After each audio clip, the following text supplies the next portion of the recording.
à la nation. Que dire à part merci? Une grosse année avant le départ. Puisse Dieu vous bénir, on se voit bientôt, on va fêter. Voilà le message qu'a posté Damso juste après avoir rempli 4 Bercy en à peu près 1 heure. L'équivalent d'un stade de France. Ces 4 jours de fête à l'Accor Arena couronnent une année remplie de concerts, mais surtout la fin d'un run exceptionnel de 7 années de charbon. Et oui, déjà 7 années que Damso est arrivé par surprise sur Pinocchio, en choisissant la violence. Ainsi, les fans de rap le découvrent sur Nero Nemesis, et la France entière sur des tubes comme Macarena, 911 ou Morose. Attends, j'ai dit quoi là? 7 années de charbon? Pas du tout. Il a créé son premier groupe de rap en 2006, donc ça fait 16 années mon pote. Après ça, je pense qu'il mérite de vadrouiller un peu partout dans le monde à bord de son studio camping-car et de revenir avec un album le 30 mai 2025. Mon but, c'est de vous raconter l'histoire que vous n'avez pas vue. Est-ce que vous m'avez pas regardé? Est-ce que Damso est né avec un don du ciel pour rapper? Est-ce qu'il était vraiment SDF? Et surtout, avec quel son Booba l'a découvert? Comment il a pété un câble comme ça sur lui pour écrire et réaliser le tout premier documentaire sur la carrière de Damso? J'ai tout écouté, tout épluché, tout regardé. J'ai même tenu les 10 minutes devant Yann Barthès là. La presse féminine comme Grazia vous adore, alors que vos textes sont quand même super sexistes. À la fin du documentaire, vous connaîtrez les 3 piliers sur lesquels Damso a basé toute sa carrière. Bande de vénards. Pour écrire aussi bien le documentaire que les textes de Damso, j'ai dû utiliser ma plus belle plume. Mais bon, vu qu'on n'écrit plus vraiment avec des plumes depuis 1888, j'ai utilisé mon stylo Novium. Vous ne savez pas ce que c'est normal. Je vais vous montrer ça tout de suite.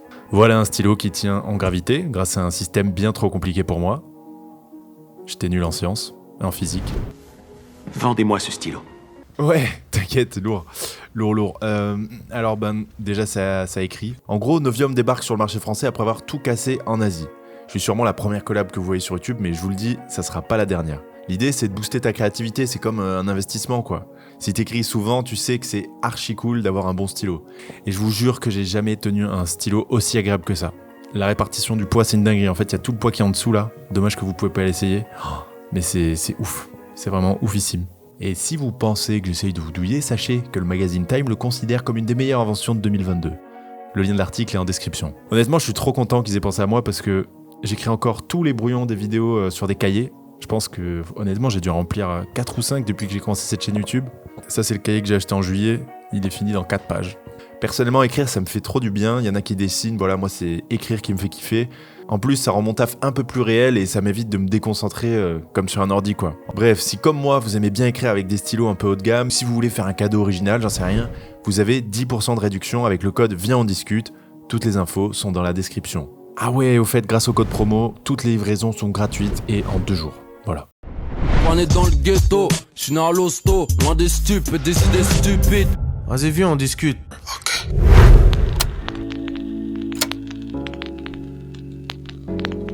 Question. À quel moment commence l'histoire de Batman? Quand il rejoint la Ligue des Ombres? Sur le bitume, agenouillé sous le feu. Quand il rentre à Gotham? Bruxelles, V.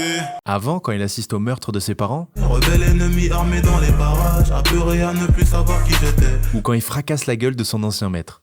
I won't kill you. But I don't have to save you. Bitch, je vais te ken discrètement, brusque comme mort, vite fait, j'bande, bouge sur le gland, j'gicle le dent, glisse tout le blanc. Quand on raconte l'histoire de Damso, on commence souvent avec Booba. Mais pas aujourd'hui. Aujourd'hui, je vais vous raconter l'histoire avant l'histoire. William Kalubi est né en 1992 à Kinshasa. Bon, à l'époque, c'était le Zaïre, mais depuis, ça a changé de nom. C'est la République démocratique du Congo, la RDC. C'est la partie de droite, là, juste à côté de la République du Congo ou Congo-Brazzaville. Les frontières datent de l'époque coloniale. En gros, la partie à l'est était contrôlée par la Belgique et l'autre par la France. Très vite, ça va être la merde pour William que ses parents surnomment Damso. Il n'a même pas 1 an quand le pays plonge dans une crise économique aiguë. Des militaires pillent la capitale entière, des gens meurent, bref, c'est l'enfer. Mais à peine remis, le pays vit successivement ce qu'on appelle la première et la seconde guerre du Congo de 96 à 2003. Une nuit, alors qu'il n'est qu'un enfant, il doit monter dans la Jeep avec ses 5 frères et sœurs et fuir leur maison, sans rien emporter, repartir à zéro. La guerre civile, voilà le quotidien pour Damso qui n'a même pas l'âge de comprendre le traumatisme qu'il vit. Pour lui, bon, il faut se cacher quand il entend des coups de feu, voilà, c'est pas un drame, c'est limite un jeu. Heureusement, sa famille aura l'opportunité de s'envoler pour l'Europe en 2002. Là-bas, tout ira mieux. Enfin, normalement. En Belgique, il découvre 2 choses. 1, le soleil peut parfois se coucher à 21h. 2, il est noir. Et ça va le marquer. Je connais la chanson, sale négro, rentre chez vous. Pour un or meilleur, je dois faire du sale. Maîtresse m'en veut car je suis noir comme Dark Vador. Maîtresse est-elle raciste? Très tôt déjà j'ai connu le racisme en primaire. Valérie avait peur du noir mais ne parlait pas de lumière. Une raison qui paraissait suffisante pour le douanier pour lui proposer de rentrer à Kinshasa. On m'a dit rentre chez toi. Mais ouais, c'était comme ça. C'est le premier contact que vous avez eu avec l'Europe? Ouais, le premier. Rentre chez toi? Ouais. Rapper c'est ce que je sais faire de mieux. Casser la gueule des racistes aussi. Avec ses frères et sœurs, il s'installe à Krainem, une banlieue proche de Bruxelles. Son père est resté cardiologue à Kinshasa, donc il le verra que 2 mois sur 12. À la base, sa mère était sociologue, donc très bien payée, mais évidemment, elle a tout perdu en arrivant en Belgique. La bourgeoisie j'y ai goûté. 7000 € maman touchait. La pauvreté j'y ai goûté. 700 € maman touchait. Évidemment, comme n'importe quelle maman, et encore plus celle qui élève 6 enfants seuls, la mère de Damso a une importance capitale dans sa vie. Damso est absolument marqué par son calme et sa sérénité à toute épreuve, même lorsqu'elle attrape une maladie dégénérative qui l'a fait souffrir jusqu'à aujourd'hui. Carnet pipi en vue trop de mort et la daronne dans le coma. Donc je vais rien sortir cette année. Du destin de ma mère à venir lui dire qu'elle est plus obligée de s'en aller. Tant que la daronne marche, ça de l'hosto. God damn, God bless. La guerre, la maladie... Tu veux qu'on se suicide avant la fin de la vidéo ou... Ouais, pardon. On change d'ambiance. Taciturne et solitaire, Damso n'est pas du genre à avoir des millions de potes. Il s'est toujours senti différent. Pas forcément mieux, hein, mais pas pareil quoi. Par contre, il squatte sans cesse avec ses grands frères qui lui font écouter de la putain de musique. Snoop Dogg, Tupac, Biggie, Nate Dogg, le Wu-Tang, Jay-Z et j'en passe. La meilleure musique pour aider BX à l'arrière de la Gova. Je suis dans la Gova. Forcément, en voyant ses grands frères rapper, à un moment il a voulu les imiter. Et un jour, apparemment, un de ses grands frères rentre dans sa chambre et il le surprend en train de kicker. Et lui dit « Ah ben non, c'est énorme, ben vas-y, viens, descends avec nous, vas-y, montre-nous un peu ce que tu sais faire, quoi, pour rigoler comme ça. » Et en fait, il s'avère que, j'étais pas là, je peux pas vérifier, mais il paraît que tout le monde a halluciné. Qu'il était déjà bien plus fort que des mecs qui avaient 2-3 ans de plus que lui, quoi. Comme s'il était né avec du flow. Je suis content de dire que votre flow, monsieur Dems, vous a sauvé la vie. Et cette sensation d'être meilleur que les autres lui collera à la peau. Peu importe le groupe, peu importe les potes, Damso est constamment le plus doué dans la pièce. Comme Benzema à 9 ans quand il marquait des buts avec les U13. Du coup, comme Benzema, Damso, il a pas trop besoin de parler. Il a le calme des personnes qui n'ont rien à prouver. Et t'avais un surnom MEVTR. MEVTR, meilleur d'entre nous tous réunis.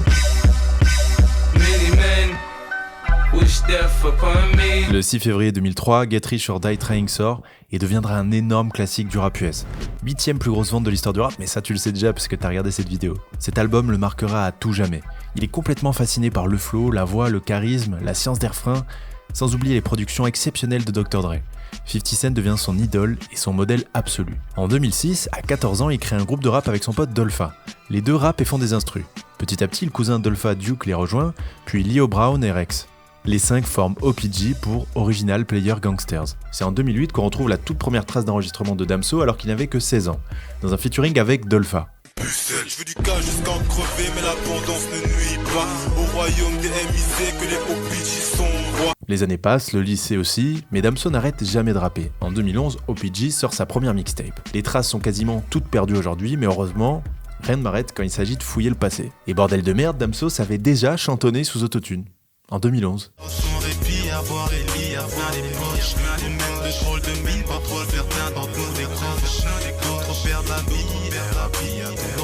Alors évidemment, c'est mal produit, ça ressemble un peu à du mauvais Lafouine de l'époque, mais c'est très loin d'être mauvais, sa performance. Bon, du coup, il sait chanter sous autotune, j'imagine qu'il sait pas rapper, c'est ça ? Je les connais, moi, les mecs qui chantent là, ils savent jamais rapper. Bah, voici une vidéo tournée 1 an plus tard. Pieds sur ma tête comme Zemmour, des hurlements quand je kick le mic directement. Sur le mur tu like, mais qu'est-ce que c'est que ce flow qui vient de ce négro qui n'attend que les punchlines. C'est le minimum, pourquoi tu minimises comme un mini shortir et le magna, mais boum badaboum dans la tête. C'était l'auteur-interprète, Damso motherfucker Damso. Bon, ok, il sait rapper, ok. Mais il y a bien un truc qu'il sait pas faire, il y a un truc où il est nul, c'est sûr. Et bah, c'est de voir. Adolescent, Damso s'en sort toujours parce qu'il est naturellement doué. J'imagine qu'il tient ça de ses parents. Les mecs, ils ont que des tafs où il faut 14 ans d'études. Pour eux, c'est évident, le truc le plus important dans la vie, quand t'es jeune, c'est les études. Les études. Malheureusement, lui, il s'en cogne, et il va abandonner petit à petit ses facs de marketing et de psychologie. Il ne pense littéralement qu'au studio. Alors, imagine, t'es un daron congolais. T'as tout fait, tout sacrifié pour que tes enfants ils aient une belle vie en Europe. Et là, t'as ton gamin qui te dit non, mais je préfère rapper, papa, t'inquiète. Ah, super. Et t'as des modèles à suivre en termes de carrière, je sais pas. Bah ouais, mais il a ton âge. C'est Benny B. Hein? Ouais, c'était il y a 40 ans en fait. Ouais, bah écoute, depuis, plus personne n'a percé. Quoi? La dernière fois, j'ai fait un calcul et mes probabilités de bien vivre du rap sont de environ 0,00001%. Mais je sais pas, je le sens bien. Je crois que je vais quand même le tenter, t'sais. Je suis un peu jeune, donc forcément, j'ai un peu des idées. Je suis naïf. Papa, accepte cette naïveté, ce romantisme en moi. Accepte-le. Je suis au bout du rouleau, mes parents se demandent quand est-ce que je vais trouver un vrai boulot. Je sais pas, je crois que je vais essayer d'échouer dans le monde du rap. Non mais on s'inquiétait parce que nous on est enseignants, on n'est pas éduqués, on n'est pas dans le show business, c'est tout ce qu'on voyait. Non, c'est une période un peu obscure dans la vie d'Aurélien pour nous. Un contrat indéterminé mais sans déterminant. Je l'enfonce comme un père de lance, ma bite mon fer de lance, les relations sans intervenant par la pensée. Faut jamais oublier que chaque personne qui vit de son art s'est fait insulter par toute sa famille pendant des années jusqu'au moment où ça marche. Bref, ni une ni deux, son père lui dit « Alors, c'est marrant que tu me dis tout ça parce que ferme ta gueule. Vraiment, arrête de parler. J'ai déjà les billets. En fait, tu pars à Kinshasa dans 2 semaines, je t'avais pas dit. Tu pars dans une école très cool, tu vas voir. Du coup, en attendant, tu peux dire au revoir à tous tes potes. Ah oui, et aussi, j'ai cassé ton micro. Ça fait du bruit là en plus quand tu rappes. Troubadour de merde là. » Bon, évidemment, j'exagère un peu, mais ça ressemblait à ça. Damso, il est pas si dégoûté parce que, à la base, il pensait qu'il partait dans une école de marketing et qu'il servirait de ce qu'il a appris pour mieux vendre sa musique derrière. Il va très vite être déçu. En fait, il atterrit dans une école hyper stricte de comptabilité. Autant vous dire que il en a rien à foutre et il abandonne extrêmement vite. Il rentre à BX, sauf qu'il a pas le soutien de ses parents. Du coup, il vit dehors, quoi. À partir de là, il va commencer une période où il va devoir être très débrouillard, pour le citer. Puis voilà, il va devoir se démerder à dormir chez des potes, dans des squats ou même parfois sur un banc dans la rue, quoi. Et à ce moment-là de la vidéo, je voulais juste qu'on fasse une pause, là, on revienne à la réalité en 2022. Est-ce que vous imaginez la vie qu'il a eue à seulement 30 ans? C'est un truc de fou. La bourgeoisie, la guerre civile, les disques de diamants, être SDF, être multimillionnaire, diluer du shit, l'époque des pillages. Je veux dire, moi je connais absolument personne, et de très loin, qui a connu autant d'expériences diverses en fait dans sa vie, et puissantes surtout, parce que bon, à la limite tu vas me dire ouais, j'étais boulanger, maintenant je suis banquier, ou l'inverse, je veux dire ok, c'est des expériences qui sont différentes, mais là on parle d'une enfance au Congo dans la guerre civile avec un disque de diamant en France quelques années plus tard. On parle d'un mec qui est passé de SDF à très très riche en 1-2 ans max. J'étais sur un banc à Gare Centrale, quelques temps après j'ai eu mon affiche au-dessus de ce banc. Il y a 2 ans aussi, j'étais à la rue. Aujourd'hui, je peux m'acheter une maison sans faire de crédit. Donc, tu vois, quand tu as tout ça, automatiquement, tu as des choses qui vont tellement vite que finalement, oui, ta place, tu ne la trouves pas trop bien non plus, tu vois. Donc, je pense que c'est logique, ça va venir avec le temps. J'ai vécu trop de choses en trop peu de temps. Je me rends compte là, en le disant, qu'on peut pas attendre de Damso qu'il soit une personne normale, en fait. Genre, ce qu'il a vécu, c'est pas normal. Et j'ai beau faire des millions de recherches sur internet, écouter ses chansons et tout, en vrai, je pourrais jamais vraiment savoir ce qui se passe dans sa tête. Genre, c'est tellement une vie hors norme. Enfin bref, voilà, je voulais juste dire ça, on revient tranquillement sur la vidéo. Puisqu'il faut toujours retirer le bon dans chaque situation, cet épisode dans la rue lui a énormément appris. Tu peux tout combattre après ça. C'est pas évident d'être à la rue, mais je suis content parce que finalement, ça m'a appris pas mal de choses. Et ça lui permettra de faire un tri très rapide le jour où il percera. Putain, c'est marrant mec, tu répondais pas quand je dormais dehors, mais là tu m'appelles souvent depuis que t'as entendu Bruxelles vie en boîte, fils de... Non jamais tu ne m'as phoné, ben ouais, à part hier quand j'ai sévère. Est-ce que vous savez qui a enregistré le premier son de la première mixtape de Damso? Eh bien c'est Crazy, un personnage secondaire ô combien important dans le film de la vie de Damso. En fait, ils se connaissaient avant la musique, mais un jour, en 2012, Crazy achète du matos et lui propose de passer chez lui pour enregistrer un son. Le résultat? Ma putain, l'intro de Salle d'attente qui sortira 2 ans plus tard. La patience. Tes copines ne m'aiment pas, disent que c'est peine perdue, mais te disent pas que leur fantasme est de m'avoir tout nu. Crazy n'est pas dupe, il capte tout de suite le potentiel. Il lui dit ok frérot, pour l'instant j'ai pas le niveau, mais quand ça sera le cas, je t'appelle et je te produis une mixtape gratos. Le sang quoi.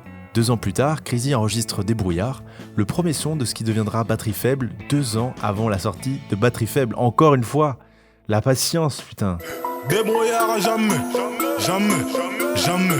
On est en 2014, Damso fête ses 22 ans. Il rappe depuis le match de Zidane contre le Brésil, mais toujours pas la moindre trace d'un Skyblog, d'un MySpace ou même un SoundCloud, il n'a qu'un petit morceau sur sa chaîne YouTube qui date un peu. J'ai plus le time, sur la face de line, envie de fumer, me gagne un bédo et je plane, je fly, je suis high. Mais ça y est, cette année c'est le moment de se lâcher et d'envoyer quelques salves.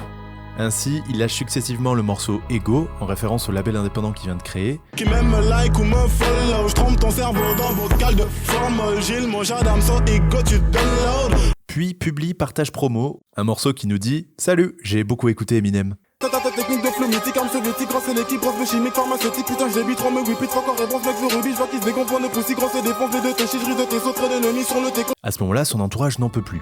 Ils lui disent « Gros, t'es le meilleur rappeur que je connaisse, probablement le meilleur rappeur du pays et t'as strictement rien sorti. T'es une merde en fait. » Sauf que non, il y a une raison très précise à toute cette patience, une logique. Il fait pas ça comme ça au hasard. Comme je vous disais, ses parents lui mettaient une pression de dingue pour les études. Quand t'es cardiologue et que tu fais un enfant avec une sociologue, je vous le dis, il y a quand même plus de chances que ton fils finisse à Sciences Po que rappeur. C'est dans les probas, c'est pas moi qui le dis. Bah du coup, lui, il est torturé. Il se dit, bah oui, je vois bien qu'ils ont raison, que ça a bien marché pour eux. Je peux pas ignorer leurs conseils, mais je vous en supplie, laissez-moi faire au moins un album, et là, si ça marche pas, je vivrai la vie de merde que vous voulez que je vive absolument là. Mais je pourrais pas ne pas essayer. C'est impossible. Du coup, forcément, il peut pas envoyer un album moyen, un deuxième, un troisième et percer petit à petit. Non, lui, il veut que son premier album fracasse tout. Donc forcément, lui, il patiente jusqu'au moment où il sera prêt. Mais est-ce que vous imaginez comment ça doit être dur ? Le mec, il est là, il voit, en plus, début des années 2010, il y a beaucoup de jeunes rappeurs qui sont pas si forts que ça, en vrai, qui sont dans leur début de carrière, et qui pètent un peu, tu vois, genre, je sais pas, il devait regarder Alpha One, Jazzy Bass et tout, il devait se dire, mais en vrai, moi, je suis aussi bon qu'eux, voire meilleur, et eux, ils font des scores, ils vivent de ça et tout, et la force mentale qu'il faut pour rien sortir, et pour laisser son ego de côté et se dire, je sortirai un truc quand je serai prêt, je dois tout casser pour mon premier album. C'est fou, en vrai, c'est fou. Ce garçon m'étonnera toujours. Bref, en 2014, il est toujours pas prêt, mais il s'en rapproche et il le sent. Mais pour faire patienter ses potes qu'il soutiennent depuis tant d'années, il envoie quand même une première mixtape gratuite. Le nom ? Salle d'attente, évidemment. Merci de patienter, inscrit en bas comme pour dire « Là, c'est des sons qui traînaient dans mon disque dur, mais attendez l'album. » C'est pour cette raison qu'il garde Débrouillard ou Une âme pour deux bien au chaud. Est-ce qu'il se doutait qu'il avait déjà un texte d'un des plus grands singles de sa carrière déjà dans ce disque ? Bah, je pense pas. Non.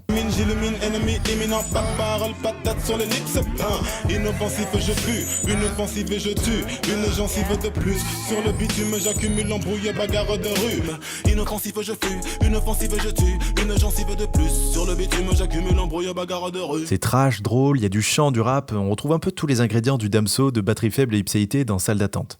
Même si certains morceaux ont vieilli. Bon, logique, hein, les conditions d'enregistrement n'étaient pas du tout les mêmes. J'aime beaucoup, on n'est jamais mieux compris que par soi-même et ma putain. Écouter plusieurs fois par un qu'une seule par plusieurs.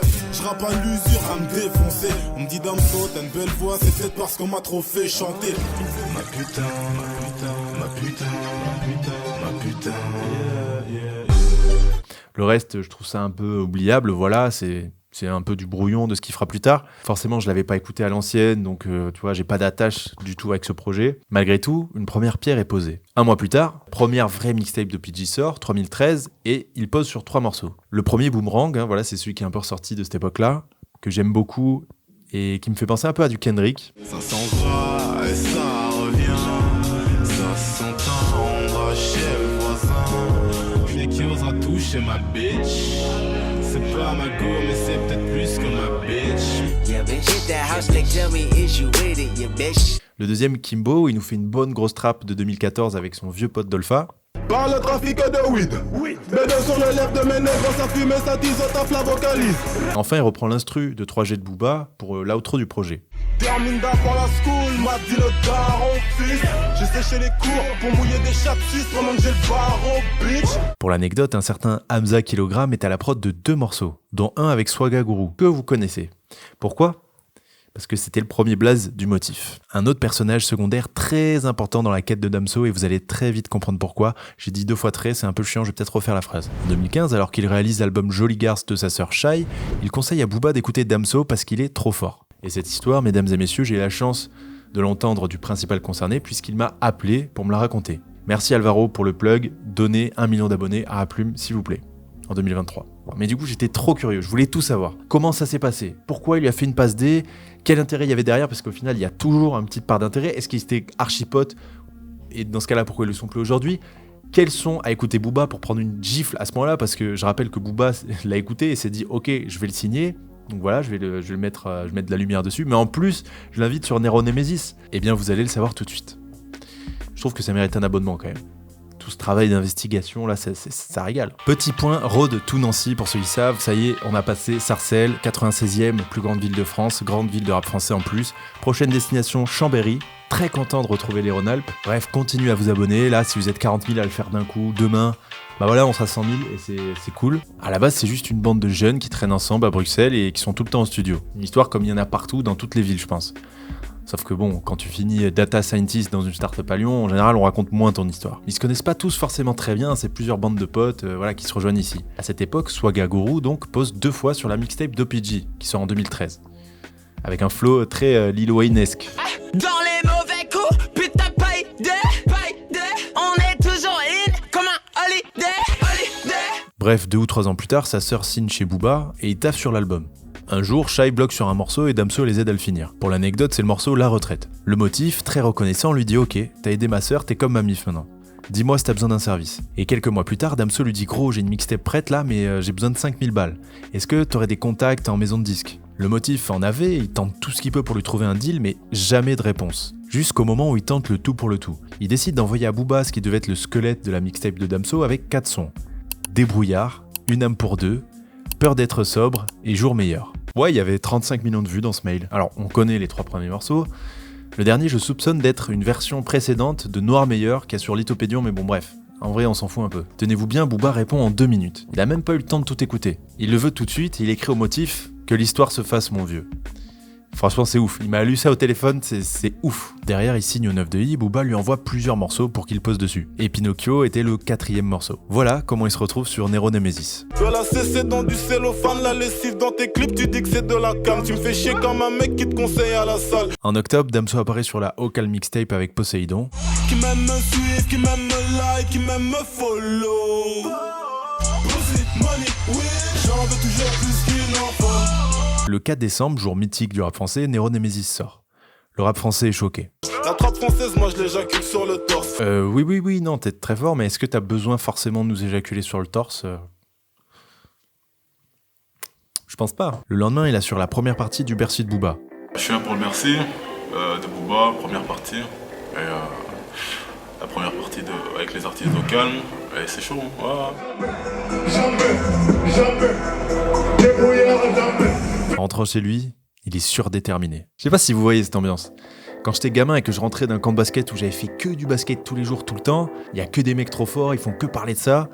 Bah, tu rentres chez toi, t'as envie de te tuer, quoi. Tu fais que ça, tu penses plus qu'à ça. Bon, alors ça fait 7 ans que je joue plus en club et que je suis devenu une grosse merde, certes. C'est pas comparable avec Damso, mais vous voyez ce que je veux dire. Bon, Damso, lui, il a oublié ses rêves de NBA, il ne pense qu'à casser la gueule de toutes les instrus. Les cadavres de prod commencent à s'entasser, a écrit un jour un célèbre écrivain. Victor Hugo, je crois, je sais plus. Il annonce la couleur, il veut enregistrer une tape en 2 semaines. Mais quand il fait écouter à la maison de disques, Universal lui dit mais t'es au courant que c'est une énorme frappe là ce que tu nous fais écouter? Tu veux pas nous faire 4 ou 5 ans de plus et après nous on vend ça comme un album tranquille, on sait faire. On est là pour ça. Pendant qu'il s'exécute gentiment, il balance le premier extrait de Batterie Faible, coffré dans le disque dur depuis si longtemps. Et c'est la première fois qu'il balance un son depuis son éclosion. Il y a pas le choix, il faut tout niquer. Mais quand t'as grandi avec des cadavres autour de toi toute ton enfance, tu ressens moins la pression que les autres, je pense. Et Débrouillard casse tous ses scores habituels. Demandez pas ce que je fais dans la vie. Je suis foncé avec 2-3 youvois du quartier, je suis ma pile au centre de la vie. Pour continuer sur cette lancée et promouvoir Batterie Faible, il balancera d'avril à juillet 4 morceaux sur YouTube, Autotune, Bruxelles Vie, Périscope puis Graines de Sablier. Je sais pas si vous vous rendez compte de la puissance du run de Damso fin 2015, début 2016. Bruxelles Vie tourne tout l'été et Autotune et Périscope sont 2 top carrières. J'adore ces 2 sons. Avec de l'autotune ça passera peut-être mieux. Je ne veux plus de toi, je ne veux plus de toi. La gerge nettoie au Glock, batterie faible recharge le stock. Dans la clique y'a que des locks. Pourquoi Batterie Faible? Parce qu'il faut recharger le rap game trop faible selon lui et son ego. Pas de featuring sur cet album parce qu'il veut montrer à tout le monde ce qu'il sait faire. Il y en aura d'ailleurs quasiment jamais jusqu'à Calf. Sûrement trop au studio pour penser à envoyer des messages Insta à des rappeurs. On demande un feat à Damso. pas l'inverse. Pour faire kiffer les fans, il lâche un petit son avec Booba juste après la sortie de Batterie Faible. Dans le sillon de Shai et Damso, une poignée d'artistes belges attire l'attention. Bruxelles arrive, entendions-nous, à l'été 2016. Et même si ça a mal fini avec Booba 2 ans plus tard, Damso n'a jamais répondu au pic parce qu'il sait très bien qu'il l'a sorti de la rue et qu'il a été le déclencheur de tout le succès du rap belge.